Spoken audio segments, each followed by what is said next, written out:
let's have the discussion on Cosmos Hub. And by the way, this is Don Kryptonium, the best crypto YouTuber, so go to the comment section and say why you agree with everything what Don Kryptonium says, and of course, hit the like button. So I left the tweet, and I thought I will talk about this because, maybe I'm a little bit self-absorbed, but I'm Don Kryptonium, how to not be self-absorbed. So, you see, I listed some of the crypto projects. That's Zcash, Agoric, DYDX, Juno, Penumbra, and some would ask what Zcash does there.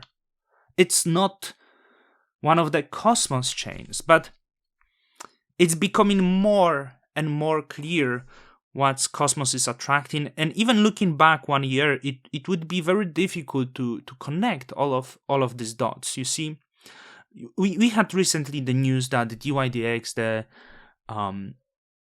perpetual exchange, is coming to Cosmos. The reason? They cannot scale the way they want on Ethereum, and they cannot deliver the user experience that they could if they move to Cosmos. So they move into Cosmos. There's some great projects building within Cosmos ecosystem. They launching their own independent chains, and this is Agoric. And Agoric is the project that not many people know. I spoke on this channel a year ago. You maybe think I was here since last few months. No, I was here long ago. You just didn't know. So Agoric JavaScript smart contracts. We have Juno, WASM contracts, Rust WASM contracts. We have Penumbra, which is something new, but I'm seeing more and more, which is fully private proof-of-stake network and the centralized exchange for the Cosmos ecosystem. Still a little bit under the radar. And what is Zcash doing here?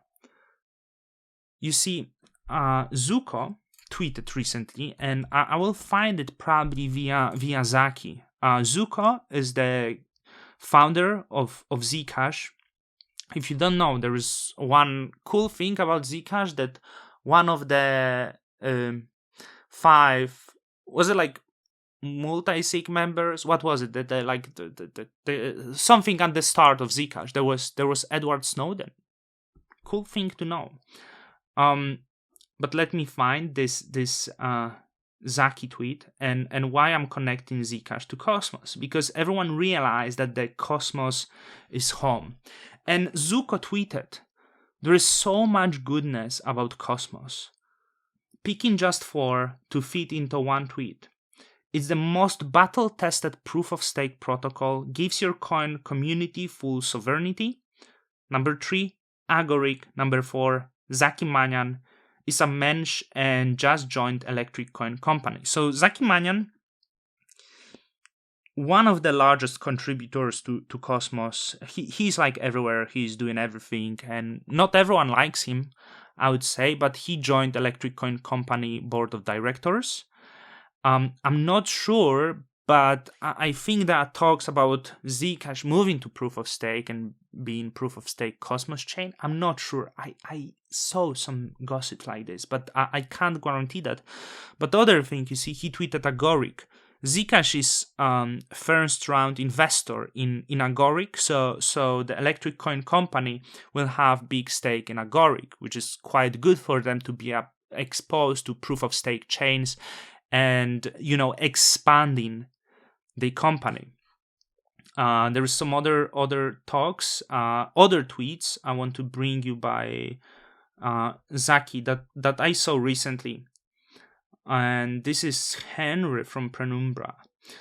So at the time, nobody was able to commit resources to realizing that plan, and then I moved on from Zcash. So Henry was from Zcash. But yeah, one way to think about Penumbra is an answer to the question, what would proof-of-stake Zcash looks like?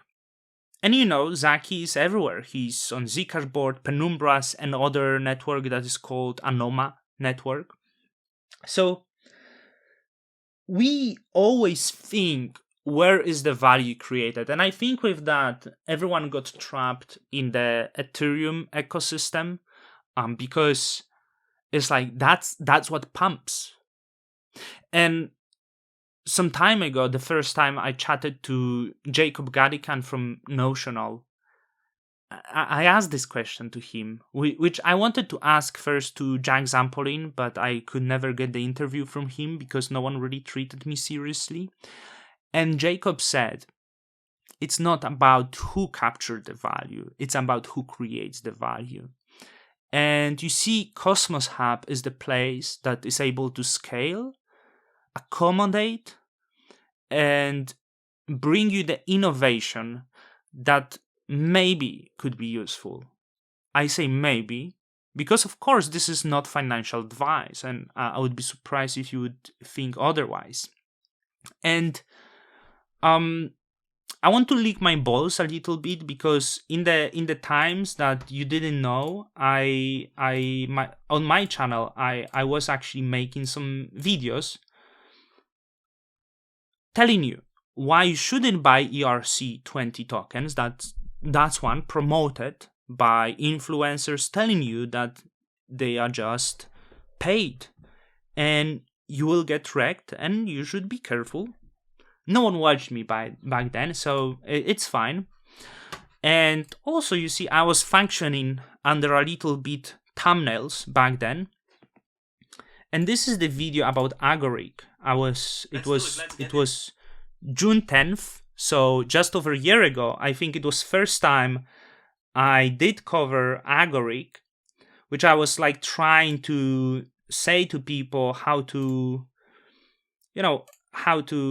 So this one, of course, I was saying this is bad project. I was trying to explain the difference between the good project, the team that seems dishonest, to project that seems to be truly building and bringing the real value asset to the world with utility like JavaScript smart contracts. And of course, I'm not too serious guy, like the reason why I said you should be there was the team. Because if you have cheap fucking Morningstar on your team, you're gonna make it. There's no question asked. They have cheap Morningstar. So yeah, I guess this is the video because what I want to see, like now I see that, and I love good sentences, and remember this famous video of Steve Jobs. You cannot connect the dots looking into the future, but I think maybe one day we look at this, maybe a few years from now, and we will be that it was Cosmos all along.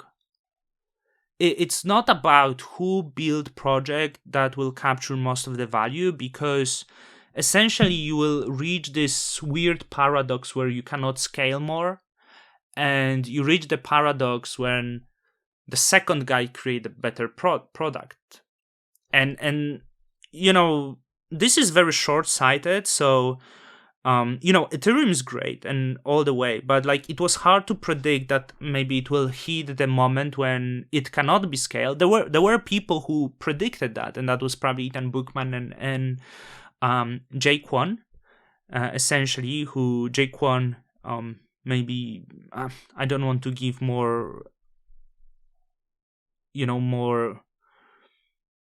to any of them. They co-founded Cosmos. They essentially oversaw maybe what's coming, that the popularity, and you could listen to Peng from Tendermint, the CEO of Tendermint, who believed that there will be many chains and you need the home for that, and the Cosmos indeed hits home.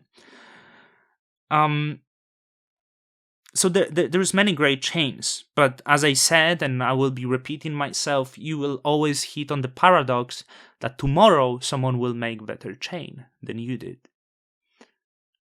And you shouldn't bet on these premises because you will always get outdated.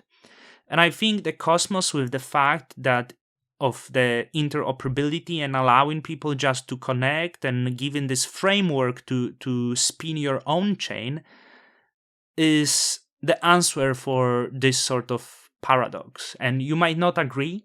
I don't know where the price will go, but That's why I believed since the start when I was making these thumbnails, and that's why no one even probably watched me. I never included in the tags these projects that I was speaking, that it seems like Agoric is onto something. Sommelier, Anoma, I don't know how many. Some of them probably will fail, but it does not matter because the innovation will happen, and we don't have that paradox that tomorrow I need to move to other place because other place have more comfortable bed. So I don't know why I made this video. I was bored. Doesn't even make sense. Seriously, that doesn't make sense. I'm also thinking, so I run 2 validators, so I'm part of the Bad Kids on Stargaze delegate. If you dare, I'm running Nomic validator, and there's like, should I ever try? I don't know if I will be, but like Agoric and Penumbra is something like I'm really interested if I could ever be validator then. I consider Juno because I like that it's community. It's such a chaos and mess, and the arguments, and it just make it makes it interesting because of this. I don't know, something there. So Don Cryptoniums out till the next time.